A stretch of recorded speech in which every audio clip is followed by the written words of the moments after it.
వాము ఎండలు దంచి కొడుతున్నాయి. బగ్గుమంటున్న బాణుడు 3 రోజులు అలర్ట్. పెరుగుతున్న టెంపరేచర్, బయటికి వెళ్ళాలంటే జంకుతున్న జనం. వాస్తవానికి కూడా 2-3 రోజులు నుంచి తీవ్రంగా ఎండలు ఉన్నాయి. 10 కాగానే ఏసీ ఆన్ చేయాల్సి వస్తుంది. చాలా కష్టంతో కూడుకున్న పని నడుస్తూ ఉంది.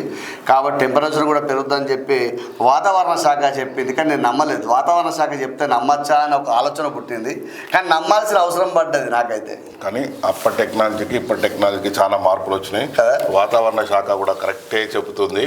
ప్రస్తుతానికి ఈ పోతుండే టెంపరేచర్ పెరుగుతుంది కాబట్టి అవసరం ఉంటేనే బయట తిరగండి, లేకపోతే ఇంట్లో కూలర్లు ఏసీలు వేసుకొని ఆరామ్సే టీవీ పెట్టుకొని చూడండి. అనవసరంగా బయటకు తిరిగి హైదరాబాద్లో కూడా ఎండాకాలం స్టార్ట్ అయితే చూడండి మీరు, 11 గంటలు తీవ్రమైన ట్రాఫిక్ ఉంటుంది. 11 నుంచి 4 గంటల వరకు ట్రాఫికే ఉంటుంది. ఇంకా ఎక్కువ తక్కువ అంటే 5 గంటల వరకు కూడా ట్రాఫికే ఉంటుంది. రోడ్లన్నీ నిర్మానుషంగా కనబడతా ఉంటాయి. ఎండ అంత తీవ్రంగా ఉంటుంది. 7 చీకటి అవ్వట్లేదు.